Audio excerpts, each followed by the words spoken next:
Hi, welcome to Me Made May Day 12. Hi, I'm Simone. I have a business called Goblin Fruit, hence why this channel is called Goblin Fruit. But this is really, I'm just vlogging every day, one, to get used to the idea of being on film and try and get a little bit better at it. But two, for Me Made May, where I have challenged myself to document wearing Me Made every day for May. Yay! So that I did say I'm Simone, right? That's my name. I'm Simone. Okay. This video might be a slight rant, so apologies. And some of you are going to think I'm completely crazy, but yeah, you get that. You get that. Okay, so what I'm wearing today, I made this jumper last night. And this is what I'm going to rant about, but yeah, we'll talk about that in a second. You've seen the pants before. These are the Jane set pattern from Charm Patterns, from Gertie at Charm Patterns. She does a jumpsuit. This is just the pants cut off and in a much stretchier fabric than she requires in that pattern. So they're quite fitted, high-waisted, and I took the zip out because they're stretchy and I could just pull them on. Which, yeah, really, really enjoy wearing them. Yeah, and the fabric is from Pit Trading, and it's some kind of stretchy crepe polyester goodness. Okay, the jumper.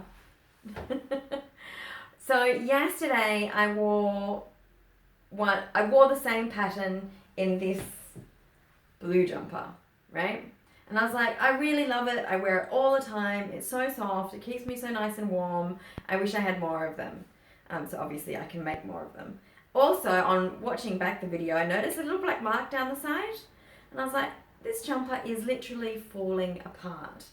I've had a look at the inside and ignore the fact that I've used black overlocking thread, which is the first mega disaster.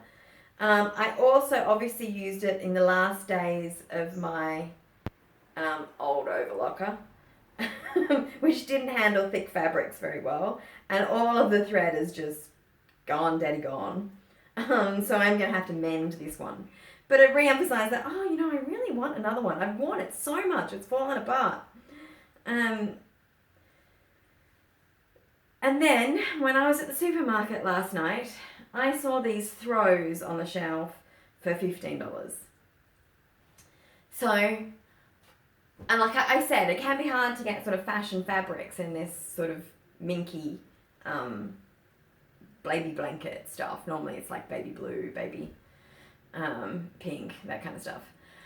So when I saw these throws, and they were in this kind of minky, but this sort of waffle effect, so soft.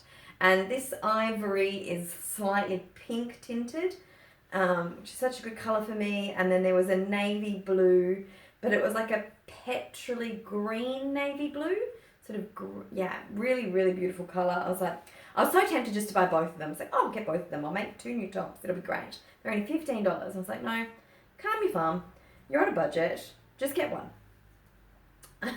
Which I'm glad I did. Number one, using something that's already made and brand new. Well, first, buying something made brand new from a non-ethical supplier like Coles supermarkets, where I can't check, the Baptist World Trade Report or find out anything about who made it, is just not okay in my books.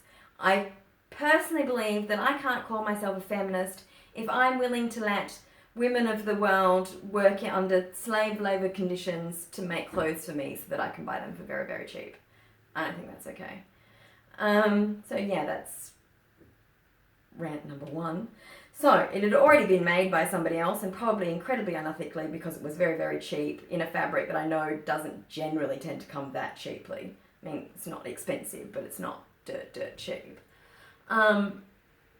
So then cutting up something that's, you've wasted environmentally all the use of, the thread and the machines and the extra fabric that had been cut for absolutely no use, buying something new and then remaking it into something else. It's different if you buy something secondhand and save it from being wasted by making it into something new, but buying something new and then making it into something else is new is, it's just not great. It's not great. So error number one. Then when I'm cutting it up, I realize something that I must have forgotten with the blue one, and that all of these little fibers, like every step that you make, this has been very, very well cleaned today, after finishing making it this morning and cutting it all out last night.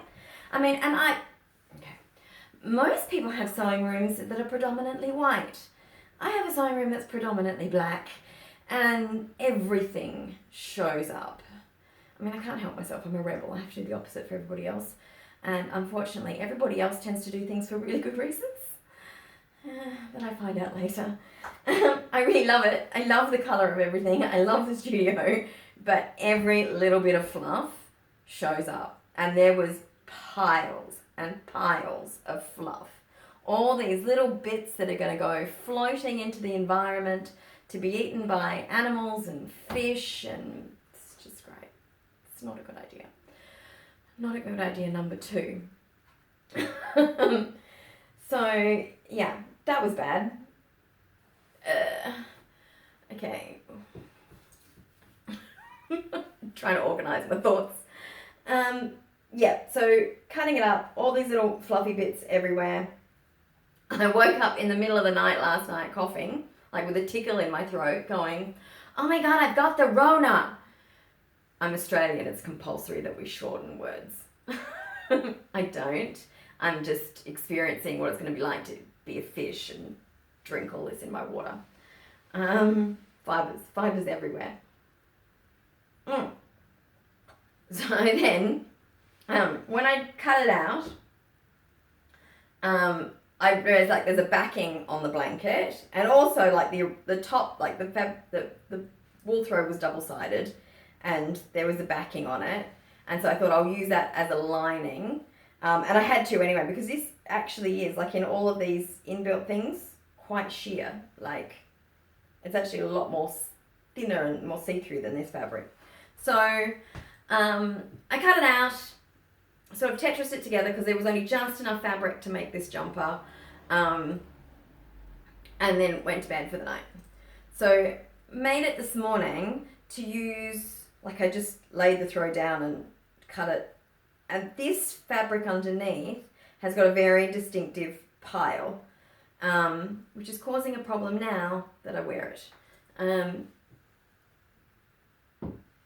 I actually think I probably need to shorten it as well. I think it would suit me better shorter. What do we think?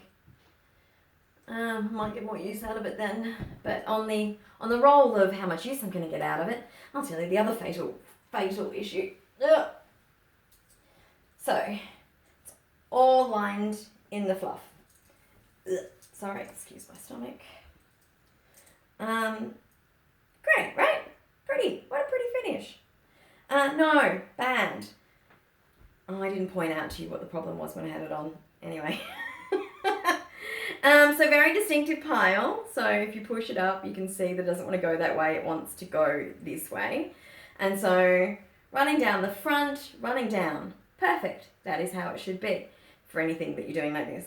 But on the back, it's running up. So running up and then running down means that every single garment that I wear underneath it grabs hold of that pile, pushes up my back to be twisted around and pushed down my front. So all my sleeves are twisting. Did I mention this fabric? This is me made as well. It's why would I have mentioned it? I hadn't taken the jumper off yet. Anyway, this fabric is from Spotlight. It's like one of those round spandexy things. It's very, very thin. And it's still available, I think, primarily because you can tell from before you even buy it that the black colourway isn't going to work very well. It's really faded. Alright, back to the jumper. Maybe I should put it back on and show you. I'm going to mess up my hair.